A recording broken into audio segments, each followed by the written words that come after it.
দাদা এগুলো কত দাম আছে?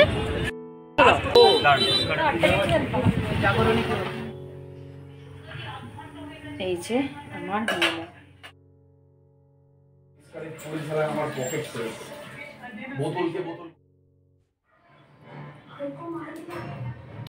গুড ইভিনিং বন্ধুরা, ওয়েলকাম টু মাই চ্যানেল। আমি শর্মিষ্ঠা। আশা করি আমার সকল বন্ধুরা অনেক অনেক ভালো আছো, সুস্থ আছো আর নিরাপদে আছো।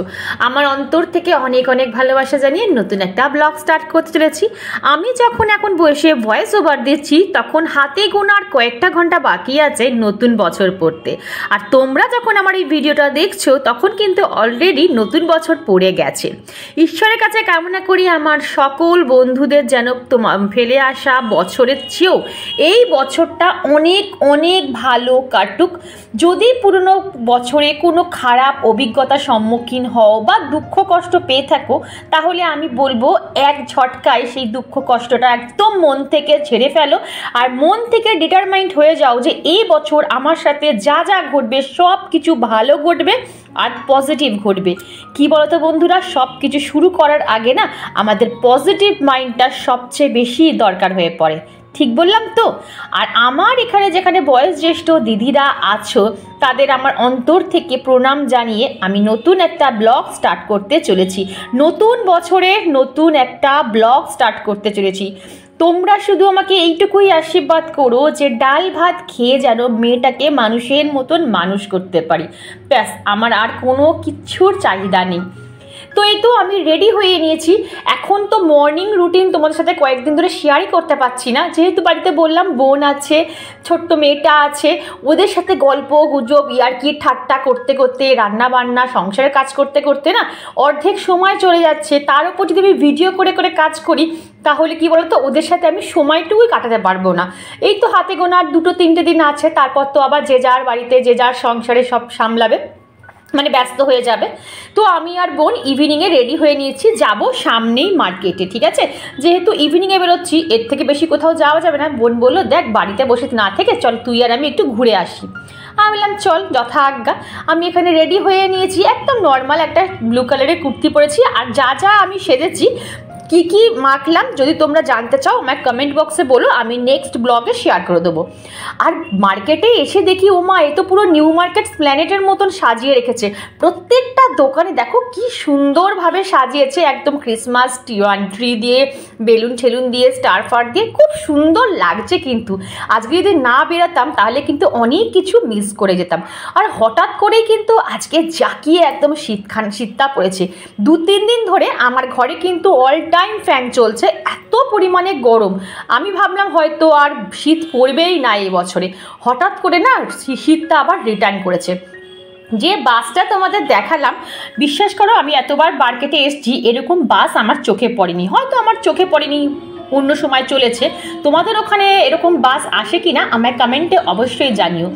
আর বেহালা ট্রাম মার্কেটে আসবো আর মা সিদ্ধেশ্বরীকে দর্শন করব না, এটা তো হতেই পারে না। মানে এই পাশ দিকে যেতেই পারবো না। এখানে আমাদের মা সিদ্ধেশ্বরী ভীষণ জাগ্রত, সব মাই জাগ্রত, কিন্তু ওই যে হয় না এক একটা জায়গায় একটা মা খুব জাগ্রত হয়, তো সেটাই আর কি। তো এখানে দেখো প্রণাম করে নিলাম, আমার পরেই মানে বোন প্রণাম করলো, যেহেতু বোন ক্যামেরা করছিল বলে তোমরা বোনকে দেখতে পাওনি। তো এখান থেকে বেরিয়ে আমি এক নিয়ম মোড়ে তো আচ্ছা তোমাদের একটা কোয়েশ্চেন করছি, তোমরা কোন কোম্পানির কেক খেতে ভালোবাসো? মিয়োমোর না মোমগেনিস না সুগার অ্যান্ড স্পাইস? কোন কোম্পানি মানে কোন ব্র্যান্ডটা বেশি ভালোবাসো প্লিজ আমায় কমেন্ট করে বলবে তো। আমার কিন্তু মিয়োমোরের কেকটা খেতে বেশি ভালো লাগে। না আমি দেখছি, আমি দেখিনি একদম। তুই তো এইটা খাস, এইটা সবই তো এখন মোটামুটি শেষ হয়ে গেছে। ম্যাক্সিমাম কেকই না আউট অফ স্টক হয়ে গেছে, মানে যেহেতু এখন মোটামুটি সবাই কেক পেস্ট্রি একটু বেশিই খাচ্ছে, তো বোন বললো ঠিক আছে ছাড় আমি এটাই খেয়ে নিচ্ছি। তো ওইটাও খেয়ে নিয়েছিল আর বাচ্চাদের জন্য আমি পার্সেল করে নিয়ে চলে এসেছিলাম। বাট আমি কিন্তু একটুও মুখে দিইনি। যে পরিমাণে এই বছরে আমি মিষ্টি খেয়েছি আমি নিজে বুঝতে পারছি আমার কিন্তু বেলি ফ্যাটটা বেশ বেড়ে গেছে, কারণ আমার অনেক যেমন না ফিট হচ্ছে না। তো আমি এবারে ভেবেই নিয়েছি যে না 2025 নতুন বছর আমি একটা মিষ্টির দানাও মুখে কাটবো না। হ্যাঁ, অকেশনালি জীবন থেকে তো আর মিষ্টিকে বাদ দিতে পারবো না, অকেশনালি হয়তো ওই একটা খাবো, বাট একটার অধিক কিন্তু খাবো না। নিজের ওয়েটটাকে না সবসময় হাতের মুঠোয় রাখতে হয়। আর বাইরে বেরিয়ে আমার বোন একটা ক্লিপ, মানে একটা ক্লিপ হোক কি 20 টাকা দামের একটা দাম আছে, ও কিনবেই কিনবে। আমাদের এই মার্কেটটা যারা ট্রামডুকো মার্কেটটা এমনই একটা মার্কেট না যেখানে সব কিছু তোমরা পেয়ে যাবে। মানে আমাদের সত্যি কথা বলতে গেলে গড়িয়াহাট বলো বা নিউ মার্কেট প্ল্যানেটে গিয়ে না শপিং করতে হয় না, যত রকম ফ্যাশনেবল জিনিস আমরা কিন্তু এই মার্কেট থেকেই পেয়ে যাই। আর বাইরে বেরিয়ে ফুচকা খাবো না এটাও হয় না। আমি খুব একটা জানো তো যে ফুচকা প্রেমী মানুষ নই, বোন ভীষণ ভালোবাসে ফুচকা খেতে। আর ঝুড়ি ঝুড়ি লঙ্কা দিয়েছে, দেখো ভেতরে 4-5টা লঙ্কার কুচি রয়েছে।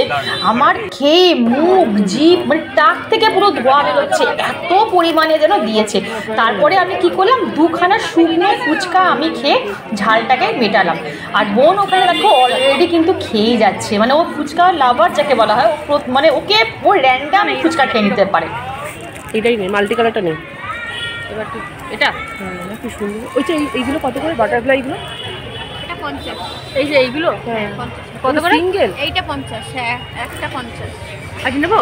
না না কেন নে? না না ওই জন্মদিন প্রবলেম নেবো, ঠিক আছে। আটা দেবো। এইটা রেখে না, এইটাও তো না নিস না। ভালো লাগে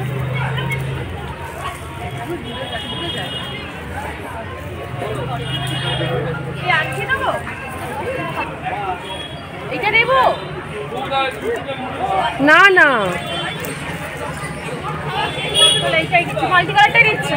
হ্যাঁ হ্যাঁ হ্যাঁ। আর এখানে দেখলে যেগুলো হাতের চুড়ি ফুড়িগুলো কিনছিলাম এগুলো কিন্তু পিকুর জন্য কিনছিলাম। কি বলতো, আমার মেয়ে যেমন সাজতে একদম পছন্দ করে না, একদম নর্মাল থাকতে পছন্দ করে, আবার আমার পিকু সোনা কিন্তু ঠিক তার অপোজিট, ও ভীষণ সাজতে পছন্দ করে। মানে ওকে বাইরে বেরোলে একটু লিপস্টিক পরিতে হবে, লাইনার পরিতে হবে, হাতে চুড়ি, মানে এইগুলোকে করে দিতেই হবে। তো ওর জন্যই যেহেতু সাজতে ভালোবাসে, আমি যখনই এখানে আসে ওই টুকটাক ওকে একটু কিনে দিই। আর এই দেখো কি সুন্দর লাইট দিয়ে সাজিয়েছে, কি ভালো লাগছে না? আর এই দেখো মিষ্টির দোকানের পাশ দিয়ে যাব আর আমি কিছুতেই পারছি না নিজেকে কন্ট্রোল করতে, ঠিক ঢুকে পড়লাম। অ্যাকচুয়ালি আমি খাইনি, এখানেও বোন মিষ্টি খেয়েছে আর বাড়ির জন্য একটু মিষ্টি নিয়ে যাব, মানে প্যাক করে নিয়ে যাব। তবে আমি একটা সত্যি কথা বলছি, আমি একটা রসগোল্লা খেয়েছি। মিষ্টি লাভার মানুষরা না মিষ্টির দোকানের পাশ দিয়ে যাবে আর মিষ্টি টেস্ট করবে না, এটা হতেই পারে না। প্লিজ আমায় কমেন্টে জানিও যে আমার মতন তোমরা কে কে মিষ্টি লাভার আছো।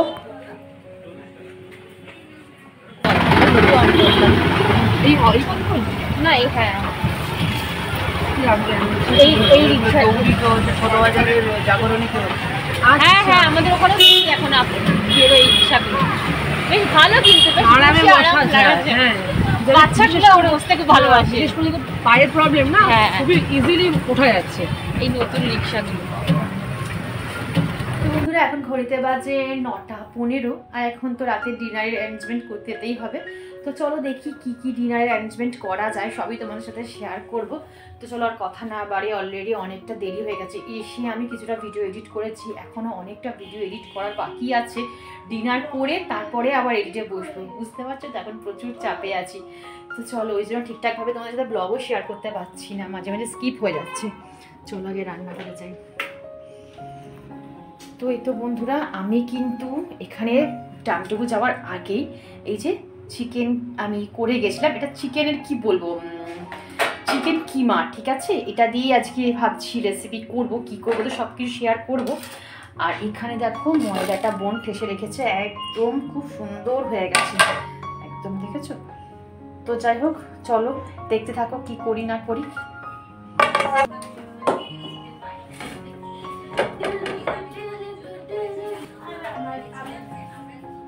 তো বন্ধুরা আমি যেহেতু এগুলো সব রেডি করে গেছিলাম, তো আমার খুব একটা অসুবিধা হয়নি, না হলে এসে এত কিছু রেডি করে করতে গেলে অনেকটা সময় লেগে যাবে আর বাচ্চাগুলোর খেতেও দেরি হয়ে যাবে।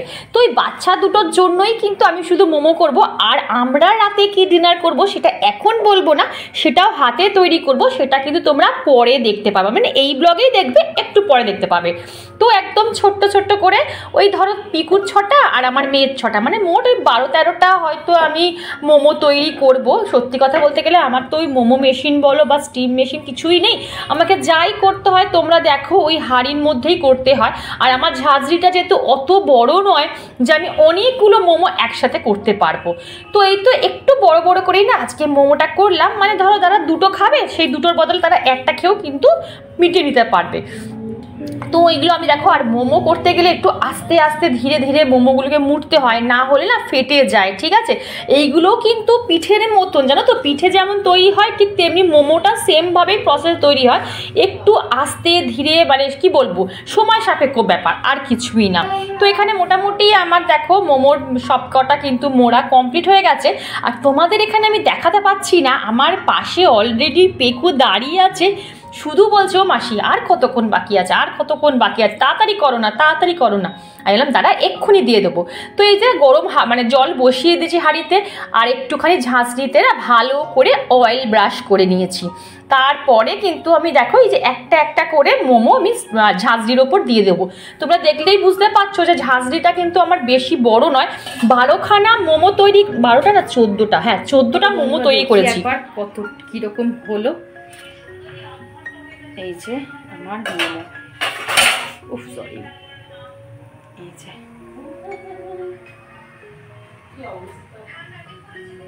দেখতে কিন্তু পুরো মনে হচ্ছে হয়ে গেছে। দাদা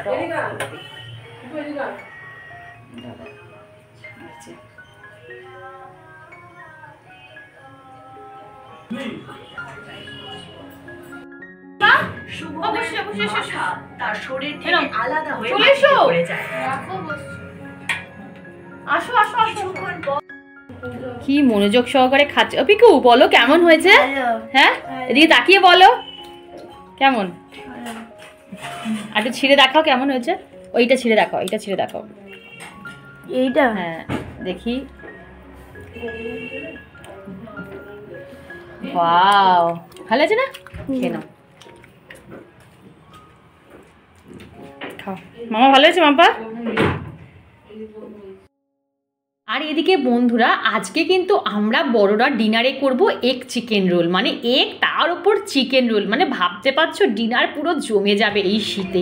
তবে হ্যাঁ এটা কিন্তু আমি করছি না, এটা কিন্তু করছে আমার বোন। দিবি একটুখানি, তাকাচ্ছেই না, ও আর তাকাচ্ছেই না, কেউ এদিকে তাকাচ্ছে না। মেশিন এত ভালোবাসিস, দিতে পারছিস না দূর থেকে, ও আর তাকাচ্ছে না কোনো দিকে।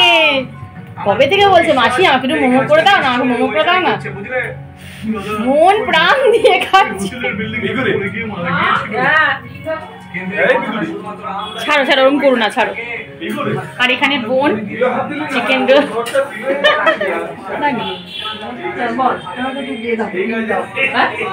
ও চিকেন রোল করতে ভীষণ ভালো পারে, আমি অতটা পারি না রোল করতে, কিন্তু ও খুব ভালো পারে।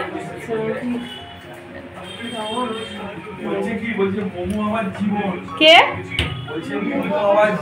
মোমো ওর জীবন, ও আমাকে বলছে না ভীষণ ভালোবাসে মোমো খেতে।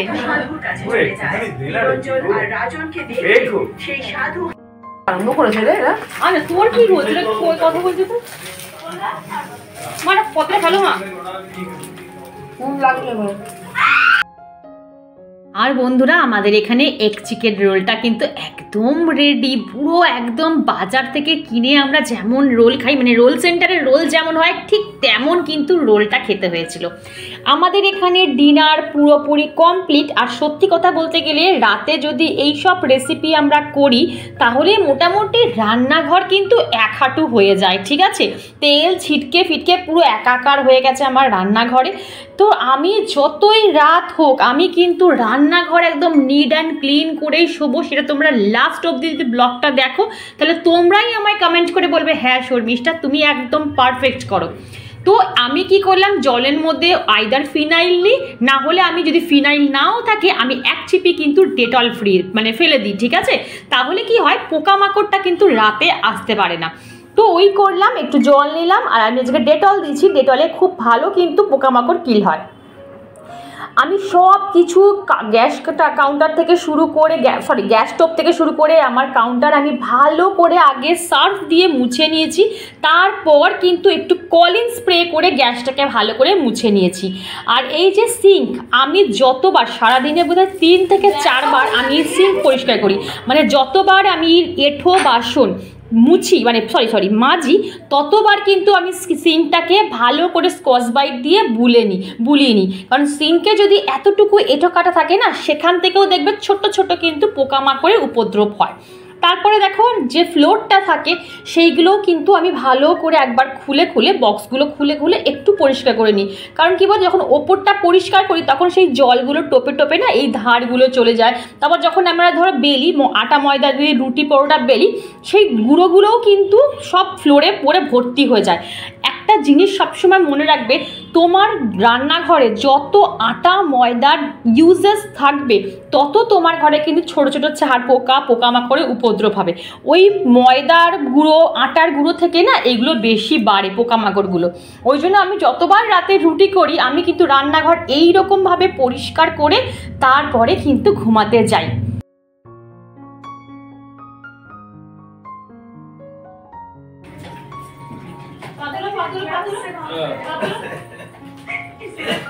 আর এই সব কাজ আমি রাতে করি বলে আমার বাড়ির লোকরা কিন্তু খুবই বকা দেয়। আসলে ওদের জিনিসটা মানে ওদের কথাগুলো খারাপ না, ওদেরটাও যুক্তি আছে। কারণ এই ঠান্ডার মধ্যে আমি বেশি পরিমাণে জল ঘাটলে হয়তো আমারই শরীরটা খারাপ করবে, সেই জন্যই হয়তো বারণ করে, বলে এই তুমি এত পিটপিটনি কেন, তোমার এত ম্যানিয়াগ্রস্ত কেন, এত কেন সারাদিন তুমি পরিষ্কার পরিচ্ছন্ন করো।